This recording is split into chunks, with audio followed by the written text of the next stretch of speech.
Hi, and welcome to my channel. Also, welcome to a month of Stephen Graham Jones.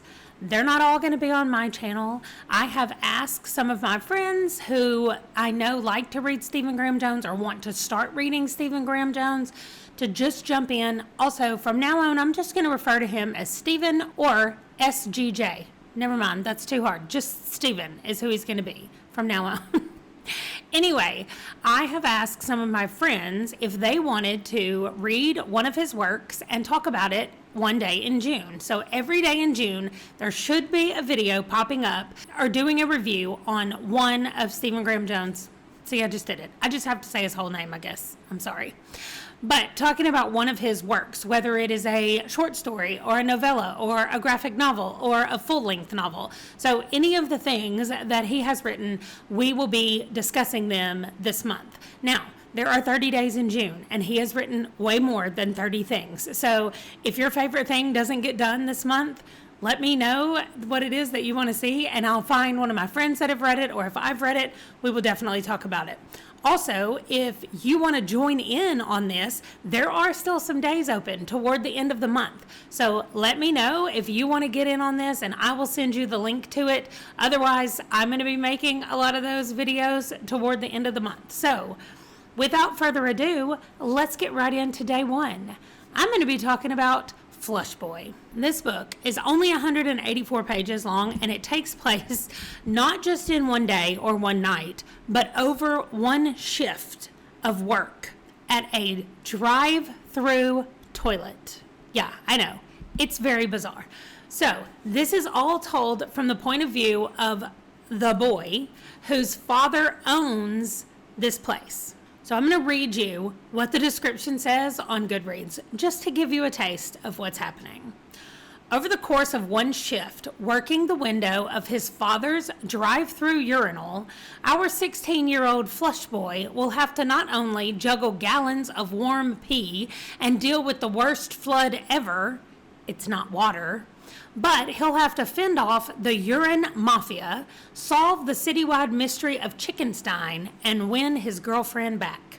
Y'all, all of that stuff and more happens in this 184 pages. There were parts where I was like, what did I just read? And the whole entire thing just makes you feel icky the whole time, right?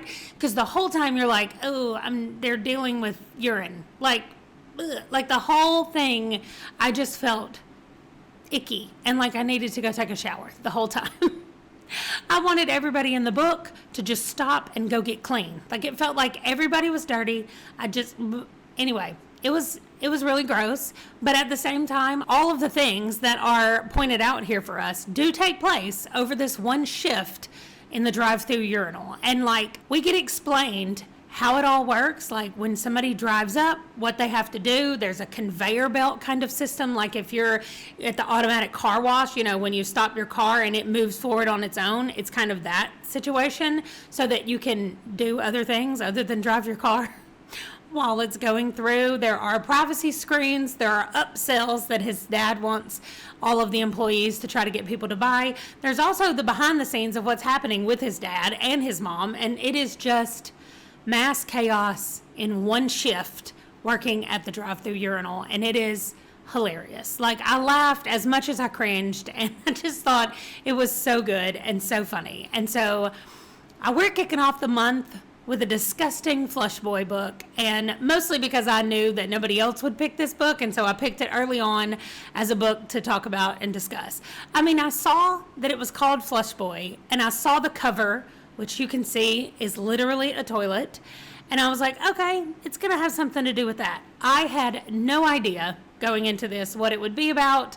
I was so pleasantly surprised and also grossed out, of course, through the whole book. But it is definitely worth a read. Like I said, it's only 184 pages, and I highly recommend it. Okay, so that does it for day one. We're just going to try to do these short reviews to talk about these books, spoiler-free as much as possible.